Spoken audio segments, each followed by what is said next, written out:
Well, hello there.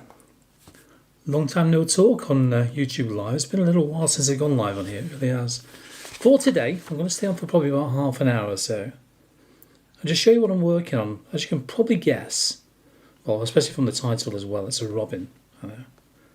It's a lovely red-breasted robin. Well, they say red, don't they? But it's more like a yellowy, orangey, reddy colour, the robin, as you can see from the photo. Yeah, it's really, really nice little colour there.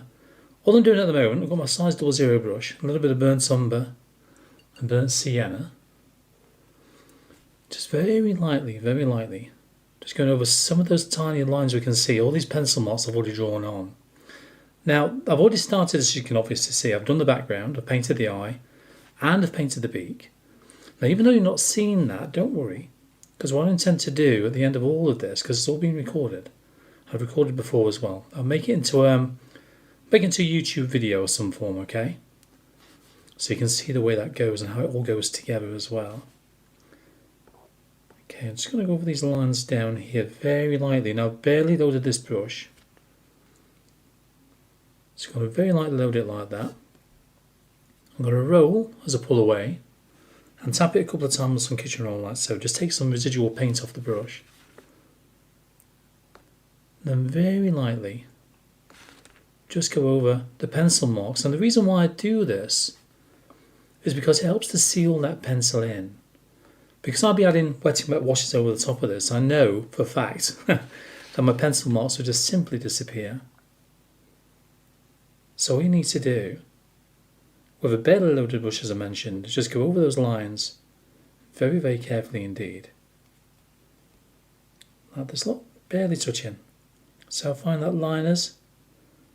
I'm not too worried about this area here on the wing, all these fine lines, because I can add those in afterwards, can't I?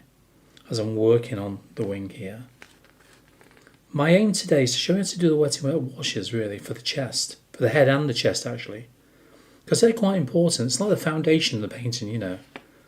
Because without the wet and wet washes on there first of all, the foundational washes, you find the painting can start to look a little bit on the flat side. And you're already thinking about the shape as well while you're doing that. Even for the first layer of colour on there, you know. So that's what I'm looking at doing here.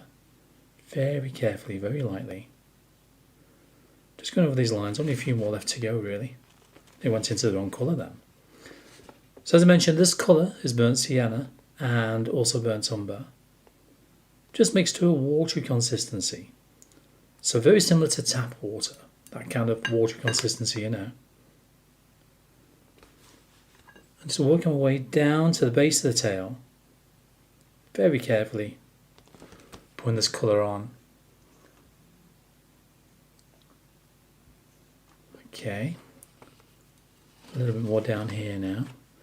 Now I'm going to move my photograph around so I can see what I'm doing here.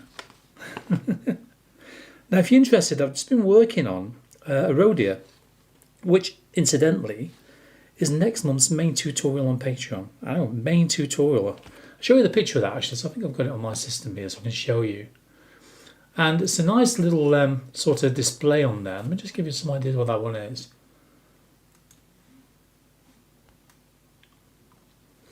And as you can see on the screen now, it's already on there, isn't it? I know. I left it on there from before. That's the rhodia in question, which I've just done as a video lesson. I'll show you a clip of that later on. But for now, we'll just carry on with the painting as it is. Now that is next month's main Patreon tutorials. That'd be quite nice. Now then, just working my way around the base of the legs here. Now, I know that the legs go quite high, don't they? Within the base of the bird. So right underneath the bottom there. And they just disappear into nothingness down there. Then we've got the fine feathers coming around this area here as well. And that is it. That's all I need to do for just going over those pencil marks very lightly, very carefully. As I mentioned, just to preserve those pencil marks. Just so they don't kind of get, well, washed away. They do sometimes, even now. But it just kind of helps them stay put. That's all I do it for, really. But I just put a few more around here. Barely touching the paper, as you can see. Thinking about the direction that the feathers grow whilst I'm doing this. Yeah, that'll do. Now, I'm not going to work around the feet or the wood just yet. I just want to work on the head and on the body.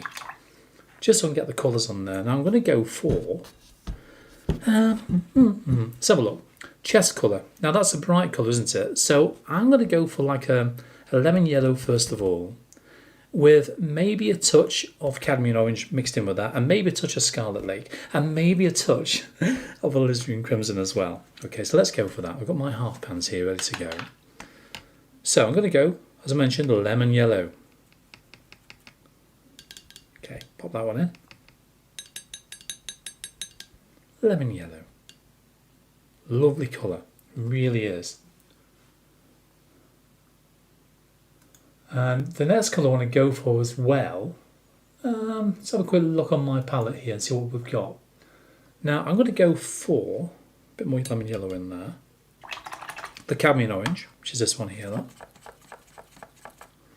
So lemon yellow and cadmium orange. And just look at my photo here. Now, as you can see from the photograph, it's really, as I said, like an orangey colour, isn't it? Like a reddy orange colour. So I'm going to make sure I put some Scarlet Lake into that as well. Only a touch though. I want the orange colour, but just a touch of Scarlet Lake in there at the same time. Just like that. So cadmium orange. And just a touch, as I mentioned, of Scarlet Lake. Oh, it's very strong. Oh, that's very strong. That's okay though, that'll do. That'll do. And a small amount of alizarin crimson in a separate well. So that one there. Make sure it's on camera for you so you can see it. So alizarin crimson. Now if you've got any ideas for suggestions for going live, as in painting ideas, subject matter, tips and tricks, anything like that, please let me know in the comments down below. Okay, so I'd be interested to find out what you think about that. Anything that you've kind of, I don't know, find difficult to do or a bit tricky to do, that you think I might be able to kind of whiz off in half an hour. Well, we'll see about that, we'll see. So remember to put a comment down there for me and let me know about that one. Okay, so that one's slightly darker as you can see now. So Scarlet Lake and cadmium orange. It's all about mixing the colours to the right consistency to begin with. Don't go too thick. That's the key really.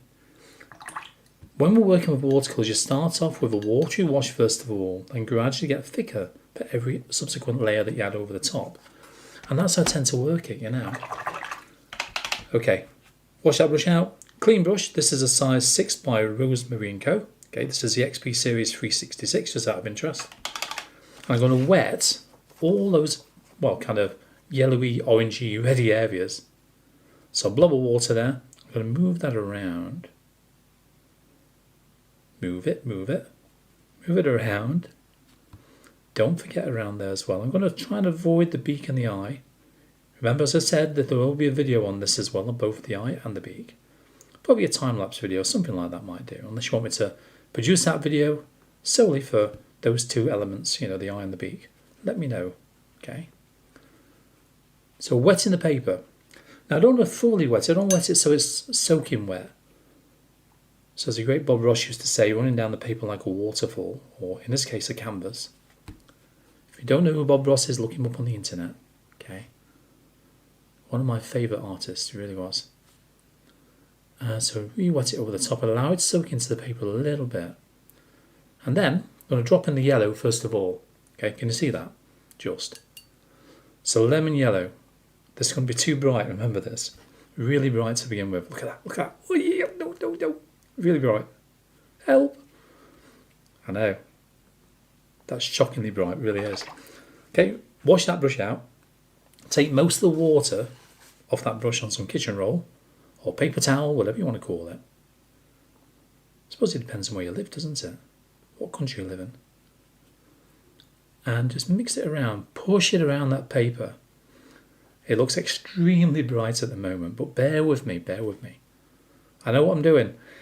Pardon? Well, I've been doing it for 40 plus years. I should know by now, but I still don't.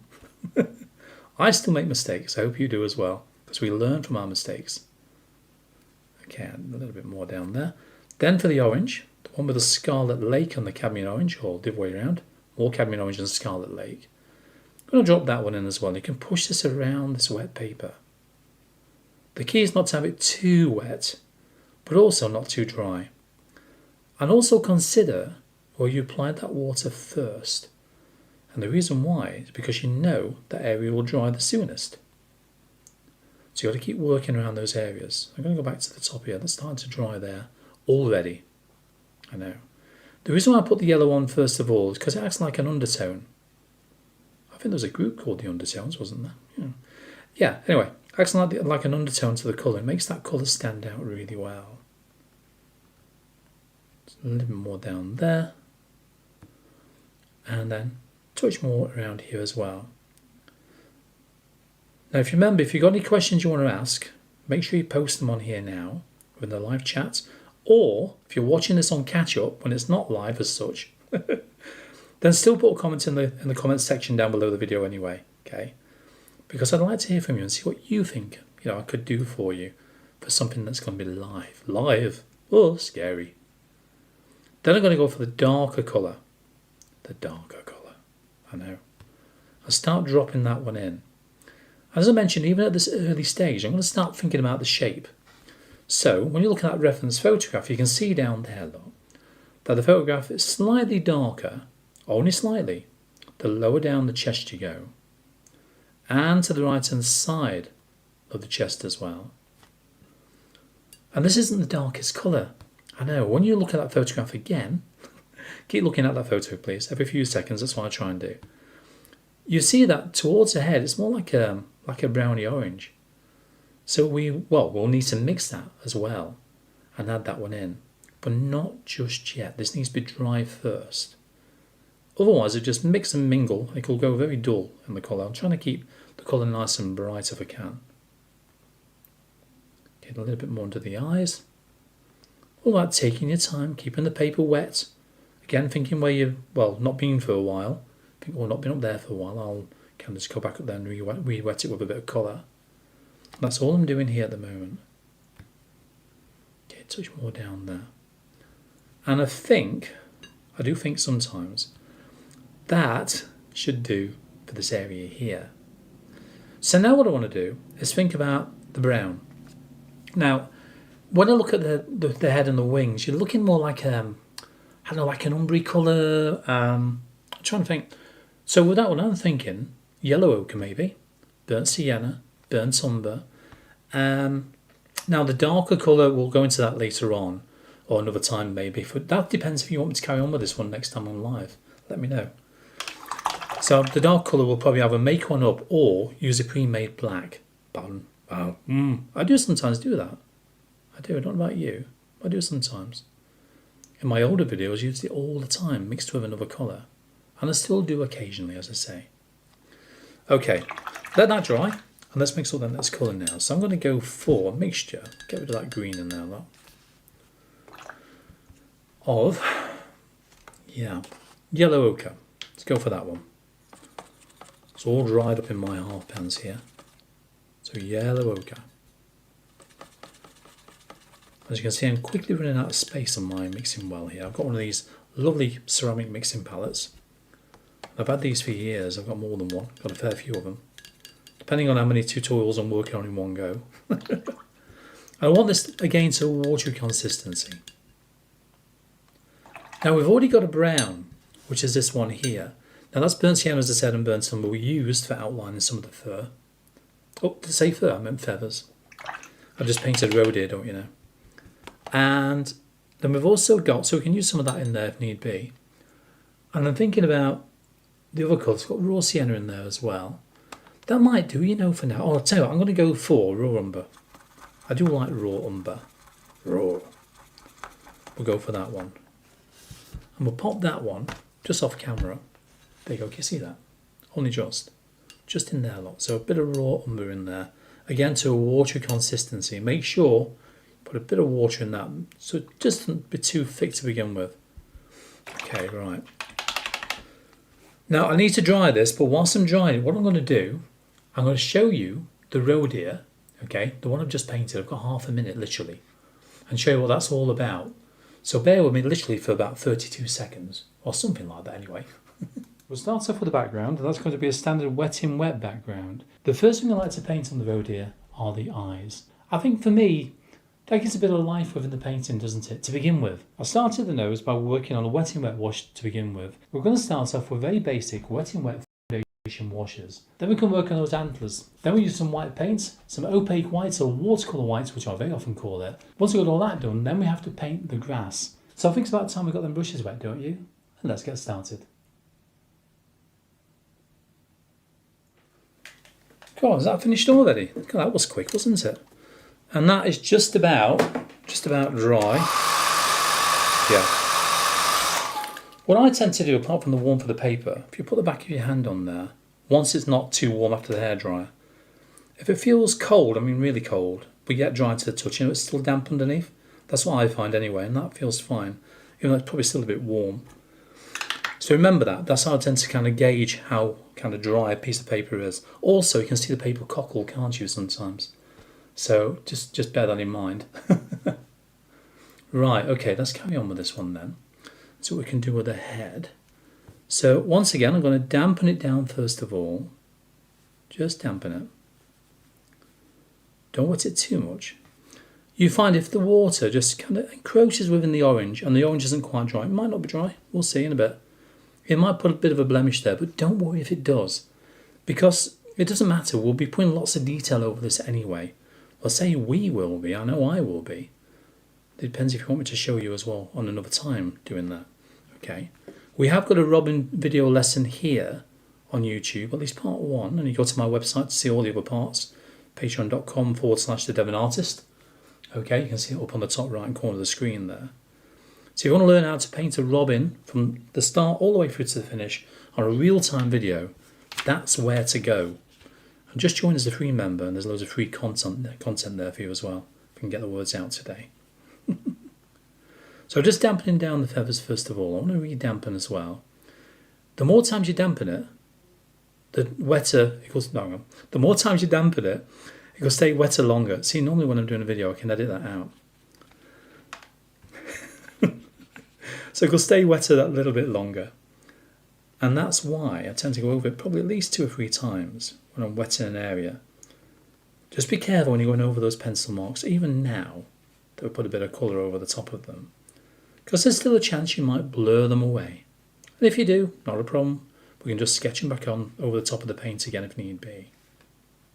Okay, that'll do. So I'm going to go for the raw umber first of all. Not too strong. Remember, don't have it too strong at all. Now the side of the head here, just below the eye and to the right, or probably from about there, look, probably there. It's quite grey there, so I'm going to leave that pale. Very grey. Then bringing this down the back of the head. Keep going, keep going, keep going. Okay, down the back of the head there. And just to dampen that down, you can see it's gently blending that way, isn't it? The way I want it to do. It's got to do that way. Otherwise, it just won't work. You know, you need to kind of do it manually, bit by bit, which you can do. Okay, just bring that all the way down there. Okay. It's just a small amount first of all. This area here, what I'm going to do, I'm going to re-wet that, but I'm going to leave a line of water. Because my board's on a slight angle, that sort of angle there, I don't want to drip any water anywhere. That sort of angle my board's on. Because of that, the water runs downhill, obviously. So if I leave a run of water just there, it's a line of water just here, you can't see it on camera, but it's there. Just a wet edge. That'll stay wetter longer, so when I've actually worked on this area, that'll still be wet. I can continue that all the way down then.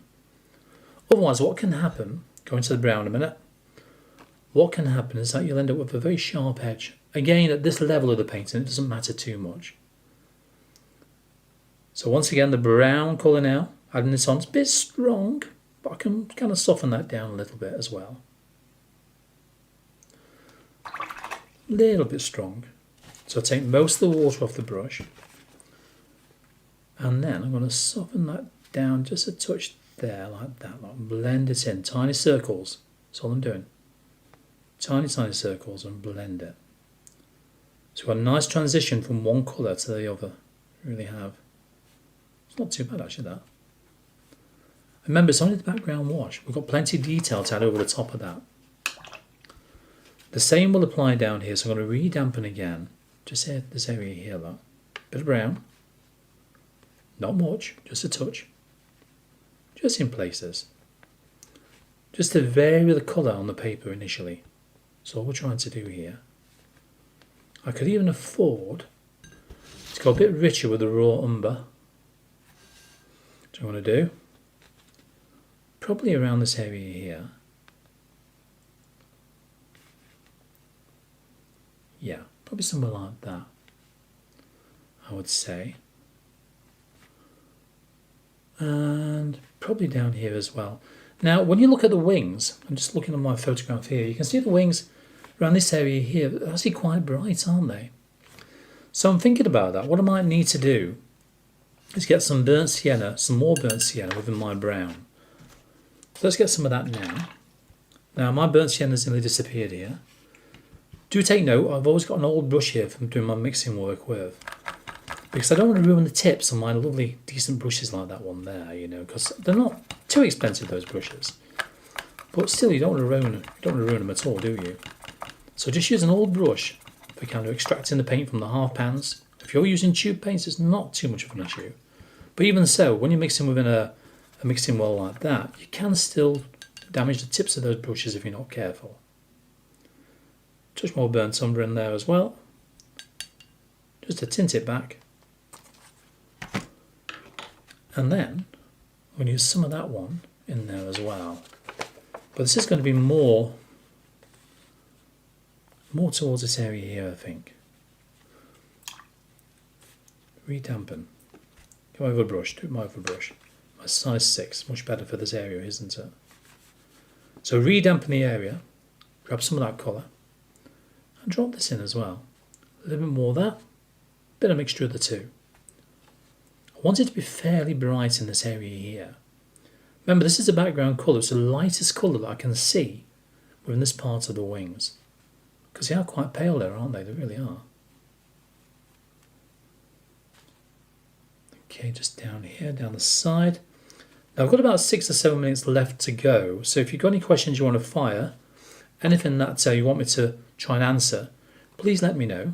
Okay, I've got my partner Joe on the computer in another room, actually on another floor as well, who can write these down for you, just a selection of some here and there. Any of us I can answer within the main comments once the video has been properly published, which will take probably good half an hour to an hour through YouTube after this has been gone live. Then it will be available to everybody after it's been live. Yeah. So a little bit more around there.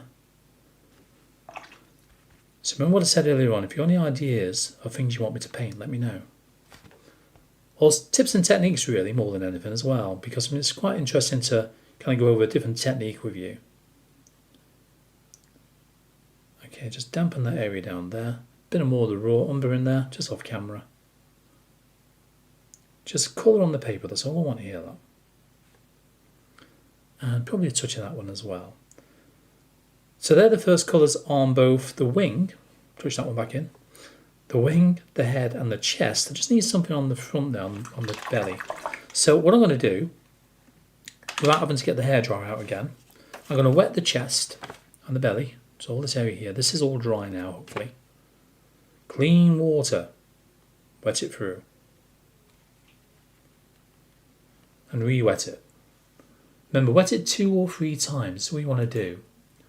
Because at least then, once you've wetted it a few times, as I said, it will stay wetter longer. I said it properly that time, I know. Now, I've just caught the brown there, so I'm not too worried about that. But what I might try and do, you know, just leave a very thin white line for the rest of it. But if I don't, I don't. I'm not too worried about that because this is just that, as I said, that foundation wash. Now, believe it or not, with the chest, I'm actually going to go quite dark. Hey, why? Not really dark just yet, but we'll be going dark on there. Because I like to use watercolour white. Yeah, I do. I'm not a traditional artist. I'm not at all. I paint the way that I want to paint. Because people say to me sometimes, Paul, do you use white and black? I said, oh, yes, I do, actually. I use whatever I want to use because it's my painting at the end of the day. I suggest you do the same thing as well. It's entirely up to you, of course. Raw umber. Pop that one on first of all. Okay. Just down here as well. Now the leg, just go slightly higher than that, I think. But I'm not too worried about that again just yet. Not at this stage. And probably around there as well. Raw umber. Probably down to there actually, yeah. Yeah, probably around there. And I'm going to go for our darker colour, which is our black. Black. This is lamp black and French ultramarine, okay? But I don't want it too thick. I'm still going to go quite watery in there, put a bit of water on the side there. So lamp black and French ultramarine. I'm going to add that in now. And we need to do this again over the top. Or I will off camera or with you. It depends on what you want me to do. Next time I join you, I might be working on something completely different. I know. It's the way it goes. It's the way these live shows will be. It's not complete step by step. They're all on my Patreon channel, of course. You know that, in the free section. As I mentioned earlier on, don't forget that. Okay, just down to there. Probably a little bit more in this area. It's quite dark, actually, isn't it? It really is dark there. And this is just to begin with. That's all I want to begin with. And I can work on top of this thereafter with further washes if need be, considering the shape whilst I'm doing it. Further washes. And a little bit more down there. And probably just a touch just there as well. And that is ready for drying as well, isn't it? It really is. Now, I was thinking about all this orange area here. I can't do it just yet, so I've got to wait for this to dry. Is that what I can do, especially if I don't show you live, we'll have to see about that. What I can do is work on that by doing the lifting off technique as well as applying paint. So it's going to be removing paint and putting paint on. And if you don't know what I mean by that, again, you have to bear with me on that and I'll show you all about that if we get to that stage, okay? Right, okay, I'm just working on this area here now. And what I'm going to do, I'm just going to add this in. A bit more, actually, a bit more raw umber around that area there, starting to dry. The paper's buckled, it's actually warped. I don't know if I can show you that on the screen here. A bit of a bend in the paper, but I know because this is a block pad. In other words, it's glued all the way around the paper, apart from a tiny little gap right at the very top, which you can't see off camera. And because it's glued all the way around, it just means that it stays flat. Well, apart from when it's wet. When it dries lovely and flat. And the paper, by the way, just out of interest, is Bockingford block. Okay, that's one I tend to use. It's a cold pressed paper. I'll just give you some idea on the materials I'm using today. And as I recall, that the brushes are Rosemary & Co. XP Series 366, if I can say the words, and my favourite 00 brush, which is cheap to buy, I know, they're inexpensive, are, bear with me a minute, I've got to turn the alarm off, are the size 00 Winsor & Newton Cotman Series 111. Got the idea? Until next time around, keep the brushes wet, okay?